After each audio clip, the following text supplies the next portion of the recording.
Assalamualaikum warahmatullahi wabarakatuh. Di sini kami dari kelompok 1 ingin menjelaskan tentang simulasi firewall pada VirtualBox. Di sini kita masukkan perintah root dikali. Begitu juga pada Debian, kita masukkan juga perintah rootnya. Di sini kita akan mengkonfigurasikan IP menggunakan perintah nano.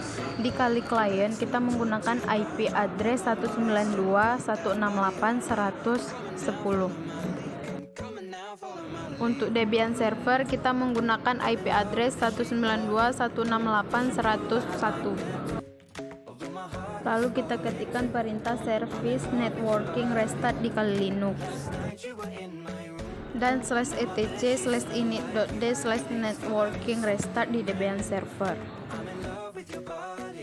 Lalu di sini kita melakukan ping dari Debian server ke kali Linux client. Begitu juga sebaliknya, kita ping dari kali Linux client ke Debian server. Selanjutnya kita install FTP dan SSH di Debian server. Selanjutnya cek apakah FTP dan SSH sudah bisa terkoneksi di kali Linux client. Selanjutnya masukkan perintah untuk membuat pengaturan di mana klien hanya bisa melakukan ping ke server, tidak bisa melakukan FTP dan SSH. Kemudian kita tes FTP dan SSH apakah sudah berhasil di reject ke server. Lalu kita hapus semua root yang sudah kita buat sebelumnya.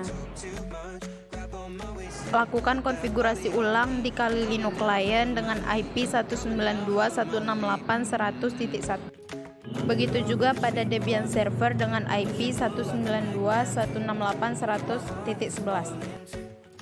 Selanjutnya cek apakah IP address sudah berhasil dikonfigurasi menggunakan perintah IPA di kali Linux dan Debian. Tes ping dari klien ke server. Lalu tes ping dari server ke klien. Selanjutnya install FTP dan SSH pada Debian server. Lalu cek apakah telnet dan FTP sudah bisa diakses. Selanjutnya masukkan komen untuk mereject ping dari klien ke server. Setelah itu tes ping dari klien ke server untuk memastikan pengaturan reject IP table sudah berhasil.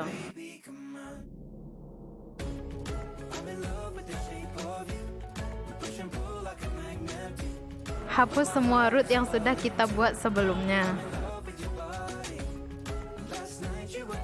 Lakukan konfigurasi ulang di Linux client dengan menggunakan IP 192.168.102. Begitu juga dengan Debian server dengan IP 192.168.112. Selanjutnya masukkan perintah untuk restart IP di kali Linux client. Begitu juga dengan Debian server. Setelah itu, ping dari klien ke server. Selanjutnya, install FTP dan SSH. Kemudian cek FTP dan SSH server dari klien. Kemudian masukkan komen untuk mereject FTP, mereject ping, dan melihat root. Terakhir kita tes SSH, jika SSH-nya bisa terkoneksi, maka pengaturan yang kita buat selesai.